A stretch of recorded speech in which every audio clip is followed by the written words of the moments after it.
Hello and welcome to my video. I appreciate you taking the time to click on this video. This is going to be a Blade and Soul video, as you obviously can tell. And it's going to be kind of like my impressions video. That's kind of the purpose of this. I'm just going to talk about it and ramble about it and tell you what my experience in closed beta has been, because I haven't really told anybody and I'm not sure anybody really cares. But hey, I'm going to do it anyway. So yeah, if you're kind of looking for an idea of how the game plays, well, just listen to me and I'll give you an idea. It's not going to be the best idea, but you're going to get a good idea of what the combat system in the game is like. Well, really, I'm going to talk about mostly the combat system because that's what I feel is the game's strongest point. That's what's going to draw people into the game. I can't really say too much about the combat system because I've only played one class to like not even a max level. I've only played it to like level 42 currently, right now, as of today, December 14th, 2015. Yeah. I've only played it up to level 42 on the closed beta. So what I can tell you is that, well, first I can tell you what I'm playing. I mean, obviously the character I'm playing, if you've seen my other videos, is a Kung Fu Master. And they're kind of burly characters. They just get in there and, you know, they Bruce Lee or Jackie Chan, whatever they're on, and you deal with it. And what I like about the class is that it's very status oriented. That is like, well, the whole game actually is status oriented. So what I mean by status oriented is, you know, I got basically on my Kung Fu Master, I got 3 normal attacks. That would be my left clicks. Those are basically normal attacks. If you've played like other games like Vindictus, you know, like standard MMOs, you usually have some sort of normal attack before you can do a power attack. You usually build up a resource with a normal attack, and then with your power attack, you're allowed to do a right click, which is like a more damaging attack or something. You get the gist. Anyways, I can do these 3 normal attacks on my Kung Fu Master with the left click, the punch, left click, another punch, right click is a kick. And if, for example, the boss or mob is stunned, my 3 left clicks will turn into a launch skill, which basically will allow me to launch that mob into the air, which I think that's pretty cool. And a lot of skills are like that, where they'll change depending on the status of the mob. So that's what I think is a defining strength in the game, and you don't really see it in watching other people's videos unless you've already played it, because when I was watching other people's videos, I never saw it. I thought it was pretty cool when I actually started playing. It was like, surprise, something different's happening, and I was like, oh, okay. There'd be a lot of times where I was just spamming my left click button and all of a sudden I kicked the mob in the air and I had no idea that I was going to be kicking that mob into the air because the button had changed on me. So, and with that being said, actually, that comes with its benefits and its cons, right? So it comes with its pros and cons. So I've got this other ability, well, all of them do. It's called Comet Strike, and you got this kick called Hellfire Kick, and they're just usable. So like whenever they're up, you just use them right away. But Comet Strike and Hellfire Kick are on the same button.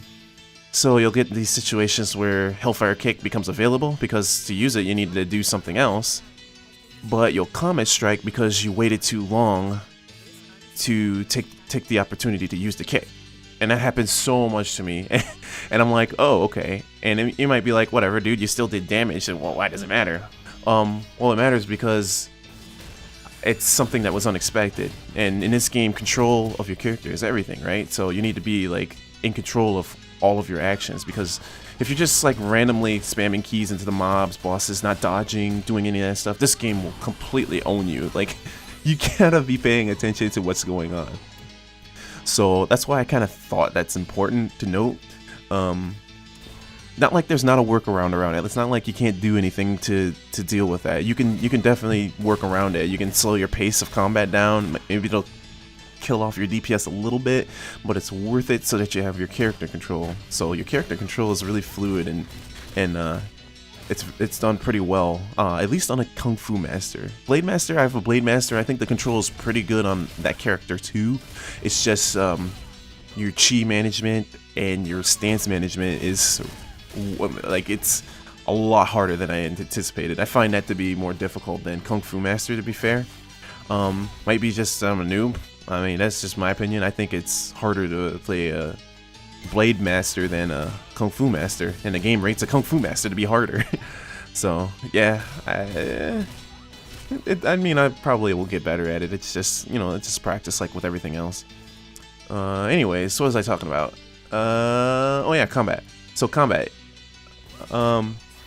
Yeah, those context-sensitive actions where everything changes really are the game's strongest points. And I think once you play it and try it, you'll be like, okay, well, this is pretty cool. There might be other games out there like that. If there are, definitely let me know. Write something in the comments below. That's what it's there for. I'd like to know because I'd like to play it.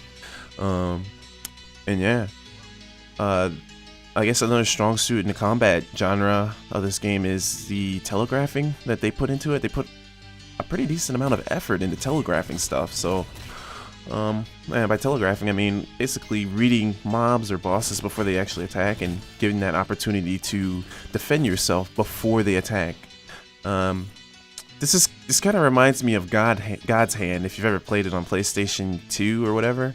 I honestly haven't played it, but I've seen the gameplay, and I've heard that the game is very similar in the sense that it gives you all the tools you need to dodge. You just have to do it.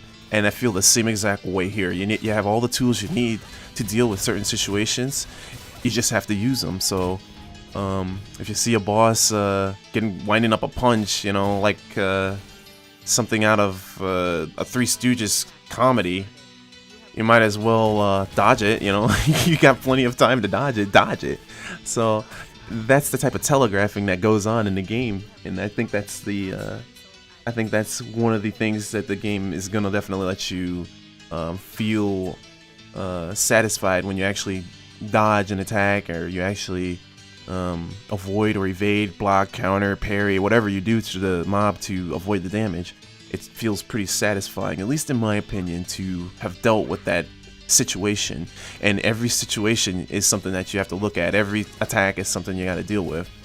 This boss right here is actually a good example, because this boss has like all kinds of attacks. Like you can see he's doing this red circle thing here, which is basically the only way I can deal with that attack is if I dodge it. I can't block it, I can't counter it, I can't parry it. So yeah, I just have to dodge it with my Q key or whatever, which is like my dash key. So there are attacks that are like that the bosses do, and I think that's really cool that you gotta deal with attacks like that. But yeah, other than telegraphs, I think the other most defining point with the combat is its joint attacks, which are like these attacks you can do with other players that afflict the status on a boss. That's the best way to put it. Yeah, like for example, let's say I go up to the boss and I'll try to trip the boss, right? Well, he's a huge boss. I don't trip him right away, so the thing that happens is it adds a combo point for knockback to the boss, because I mean on the screen here there's 2 combo points to actually get the knockback, or not knockback, it's knockdown. That's what it is, because they're actually separate. There's categories of status effects you can put on bosses. So you got like what, dazes, knockbacks, knockdowns, and then you have stuns, and yeah, I think that's it. I might have missed one, but you get the idea. There are at least categories, and it takes 2 points of one category to afflict the boss with whatever status. So if I want to daze the boss, I gotta daze him, and then somebody else has to use an on-demand daze too within like maybe 2 to 3 seconds, and if they use it, the boss will become dazed, and you get this opportunity to use other attacks on the boss, like I was saying before, with those context-sensitive actions.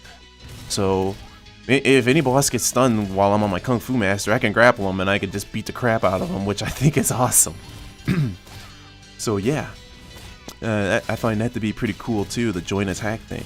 So just some things that you'll keep in mind when you're playing, and I mean, the game does a pretty good job of explaining them to them. The only thing that I hope they fix is the actual skill descriptions, because some of the skill descriptions don't make any sense to me at all. Some of those descriptions are really, I don't know if they're poorly translated or if that's how they just came out. But yeah, I imagine they'll fix them. So, yeah, that's all I got to say, guys. I really appreciate you clicking on this video to watch it. I don't really talk too much in front of the mic, so I do appreciate it, and if you want to see more, definitely leave me a comment or something. I want to get more into doing these because I've got the setup for it, and I'm gonna try to make time to do it. I can't make any promises, but if I do, the biggest thing is I definitely will post more videos. Just give me a little time, and I'll have them there. Again, guys, thanks for watching. Play hard, play smart, Ghost out.